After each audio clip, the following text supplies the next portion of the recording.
ማሚቴ ለርብቃ ልጁን አስወርጂው ያለበለዛ ከነ ልጅሽ እኔ በገዛ እጄ አንቄ እገልሻለሁ ብላ ስታስፈራራት ነበረ። ሰላም ሰላም ቤተሰቦች እንዴት ናችሁልኝ? እኔ ያለው ፈጣሪ የተመሰገነ ይሁን። በያላችሁበት ሰላማችሁ ብዙ ትርፍርፍ ይበሉልኝ። ለዚህ ቤት አዲስ የሆናችሁ ሰብስክራይብ፣ ሼር፣ ላይክ እያደረጋችሁ ቤተሰብ እንድትሆኑልኝ በትህትና ጠይቃችኋለሁ። ርብቃ ክፍል 24 ተለቋል። ክፍል 24 ላይ እንግዲህ ማሚቴ ለርብቃ ልጁን አስወርጂው፣ ልጁን ካላስወረድሹ እኔ በገዛ እጄ ከነ ልጅሽ እደፋሻለሁ፣ ከዚህ በፊት ያረኩትን እደግመዋለሁ ብላ ስታስፈራራት ነበረ ማለት ነው። ርብቃዬን በዛ የተነሳ እንግዲህ በጣም ፈርታለች። ልጄን እኔን የፈለግሽው ልታረጊኝ ትችላለች፣ በልጄ ግን እንድትመጭብኝ አልፈልግም። ልጄ እኮ ሕፃን ልጅ ነው። ምን አረገሽ? እሱ ምን አርጎሽ ነው እሱ ልትገይ የምትፈልጊው ብላ ስጠይቃት ነበረ። እና ልጅሽን እዚህ ቤት ውስጥ ልትወልድ ያምርሻል? አንቺ ራሱ በቅርቡ ከዚህ ቤት ጓዝሽን ጠቅልለሽ ትወጫለሽ፣ ከአቤል ጋር ትፋቻለሽ፣ ከልጄ ጋር መቼም አትኖሪም፣ አንቺ ለልጄ የምትገቢ ሴት አይደለሽም ስትላት ነበረና ይህና ምን አድርጌሽ ነው? ያልኩሽን ነገር ለምን በግልጽ አትናገረኝም? ማሚ ምን አጠፋው? ሳላቅ ምን አስቀየምኩሽ? ብላ በተደጋጋሚ ብትጠይቃትም ያስቀየመቻትን ነገር ምንም ልትናገር ፈቃደኛ አይደለችም ማለት ነው። እሷ ለበቀል ነው እዚህ ቤት የገባችው ቤተሰቦችዬ ማለት ነው። በዚሁ አጋጣሚ በቃ የሆነ ያለውበት ቦታ ምንም አንዴ ከሳለሁ አንዴ ወፍራለሁ። አሁን ደግሞ ከስቼ ይኸው ሀሳቡ ራሱ ማለት ነው። ወይኔ እኔ ምን እንደማደርግ ራሱ ግራ ገብቶኛል። እስቲ እናንተ አንድ በሉኝ እውነት። እና ርብቃዬ እንግዲህ ለሪች እንደዚህ ብላኛለች፣ ማሚዬ ልጁን እንዳስወርደው ትፈልጋለች ብላ ስትናገር እንግዲህ እንዴት እንደዚህ ታደርጋለች? እንዴት እንደዚህ ትላለች? አሁኑ ኤድርሽ ለአቤል እውነቱን ተናገር፣ ያለበለዚያ እኔ እጅ እውነቱን እናገራለሁ። ሲጀመር ከዚህ በፊትም ያሳገተችስ እሷ እራሷ ናት። አንቺ ጠፍቶሽ በነበረበት ሰዓት እንዴት ስትሆን እንደነበረ አንቺ ስላላየሻት ነው። ስለዚህ እኔ በቀጥታ የጠረጠርኩት እሷን ነው። ሲጀመር አንቺ በዚህ ሰዓት ሌላ ጠላት ማን አለሽ ከሷ ውጭ?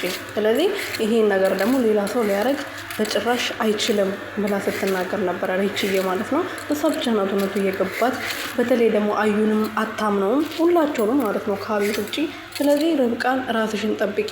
እንደዚህ አንቺ እዚህ ውስጥ እንደዚህ እየተሰቃየሽ እኔ በሰላም መሆን አልቻልኩም፣ ስራዬን መስራት አልቻልኩም። ስለዚህ እውነቱን ተናገሪና አቤል ቢያንስ ለልጁና ለአንቺ መከላከል አለበት በዚህ ሰዓት። ስለዚህ ማሚቴ እንደዚህ እንደምትልሽ ራሱ ካወቀ አቤል ዝም አይልም። ለአቤል እውነቱን ተናገሪ ብላ ርብቃዬ ሪችዬ ስትጮህ ነበር። እና ፈጣሪ እንደዚህ አይነት ጓደኛ ይስጣችሁ፣ እውነት ይስጠኝ። በጣም ደስ የምትልና ለጓደኛዋ ማች የሆነች ሴት ናት እና በጣም ደስ የምትል ጓደኛ ናት የምር ማለት ነው። እና ትመቸኛለች። እና እንግዲህ ርብቃዬ ማሚቴ ልጁን አስወርጂ ብላኛለች ብላ ስትናገር እሳት ነበር የጎረሰችው። እንዴት እንደዚህ ትላለች? ስለዚህ ባለፈው ያሳገተችሽ እሷ ነበረች ማለት ነው። የኔ ጥርጥር ትክክል ነበር ማለት ነው ብላ ስትመልሳላት ነበረ። ርብቃዬ ደግሞ እኔ አሁን ለአቤል እናገራለሁ ስትል በእኔ ምክንያት ለደቂቃ ራሱ እንዲጨቃጨቁ አልፈልግም፣ ስለዚህ እንዳትናገሪ፣ ጊዜው ስደርስ እነግረዋለሁ። እነሱ ከተጣሉ እኔ ራሱ ሌላ ጭንቀት ነው የሚፈጥርብኝ ብላ ሪችዬ ስትከለክላት ነበረ። ማሚቴ እንግዲህ ርብቃን ለመግደል ደፋ ቀና እያለች ነው። በዚህ በኩል ደግሞ መቲ ርብቃን ልጅ ለማስወረድ ደፋ ቀና እያለች ነው ማለት ነው። ለአዙ እንግዲህ መድኃኒቶች ሰጣታለች። መድኃኒቶች ሰጣት ለርብቃ የምትሰጥበትን ጊዜ እያመቻቸች ትገኛለች አዙ ማለት ነው። እና እንግዲህ ልጁ አይወርድ ብዬ ተስፋ አደርጋለሁ። በዛ ላይ ደግሞ አቤሎ ወረቀቱን እንግዲህ አሁን በዚህ ሰዓት ሁሉም ሰው እየገፋፋው ነው። ማሚቴም እኔ ላስካፍለው አምጣ፣ ይሄ እኮ ንብረትክ ነው፣ ወደ ስም በትክክል ማዛዛር አለበት፣ የውርሱ ነው። በዛ ላይ ደግሞ የሚፈርምን ሰው ያስፈልጋል ተብሎ ስለነበረ አንቺ ትፈርምልኛለች የኔ ውድ ሚስት ብሏት ነበረና እንትን እኩልና ያስፈልጋል እና ሚስቱ ትፈርምለታለች ማለት ነው። ችግር የለውም ብለዋል። እና ወረቀቱን እየፈለገ እንግዲህ ከመሳቢያ ውስጥ ወረቀቱን አጥቶታል። ከመሳቢያ ውስጥ ደግሞ አጥታ ለአዩ የሰጠችው ወረቀቱን ርብቃ ናት ማለት ነው። ስለዚህ አቤል አሁን እውነቱ ላይ ሊደርስ ነው ማለት ነው። እውነቱ ላይ ከደረሰ ደግሞ ለርብቃዬ ጥሩ ይመስለኛል።